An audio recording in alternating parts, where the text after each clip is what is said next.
Alright, we're gonna do some work with this little 12-week-old puppy. Cane corso! We got a little puppy here with some razor sharp teeth. We're gonna work on how to get him to not eat people. Come here, buddy. Alright. So I'm gonna get him kind of riled up, get those razors out. I'm gonna offer him my hand. Okay, so instantly biting on me, right? So typical puppy. So what I'm gonna do is just curl his lips over his teeth to see if he changes his behavior there.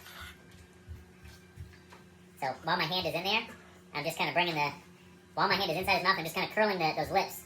That was a much softer little bite there, more of a nibble, right? So I'm just bringing those, I don't know if it's real easy to see, but while my hand is in there, I'm just curling the lips just a little bit, like that. So I'm not necessarily even squeezing. Now, sometimes that can be necessary if the puppy's really just not getting it. You can kind of just squeeze their lips there, and they'll kind of get the idea that that's what the teeth do. But I prefer if they'll just bite, and I can kind of curl their lips so they can feel, oh, that's what that feels like when I bite down. So now if I offer my hands, hey buddy, come back in the frame with the camera. He's like, that's not even fun anymore, eating your hands. Here, got some food. Where you at? You got a bone. Come here, buddy. What's that? Yeah, I got some food. Okay, can we see ya? So now if I offer my hand, see if I can get him real riled up again. I got the bone. Can we see you? Probably not on the ground. Oh, he found the food.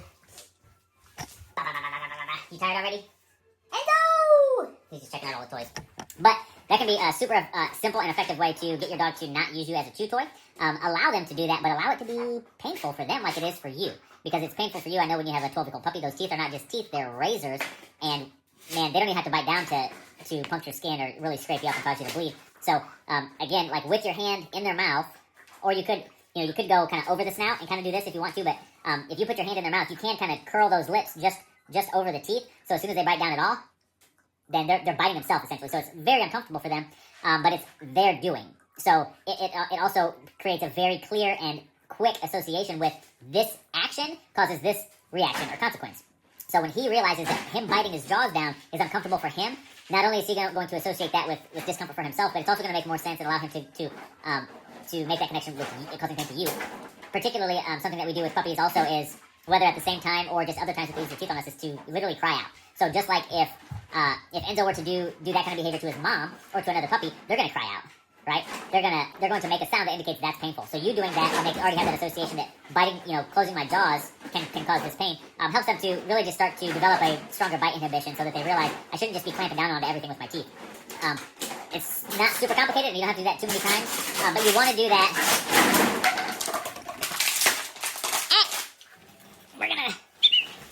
So, he got a hold of the... We're not gonna eat that. Come here, you. I'm trying to scoop in this computer chair.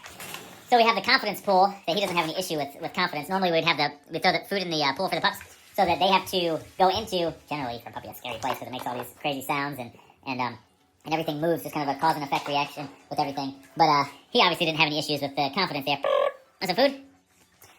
Anyways, that can be a really simple way to get your dog to not bite on you and the kids. But you want to do that when he is excited, because if you just walk over while he's laying down and do this, it's going to be only so effective. You want to do this like while he's kind of in a play mode, or like I kind of just created kind of an artificial play mode by just kind of like, roughly playing with his face and getting him to kind of open up his mouth and do this kind of thing. So, yeah, just do that a few times with your puppy, and I bet that's going to make a big change in how often and how severely they bite down. So, don't eat the bottles, only the food. All right, see you guys.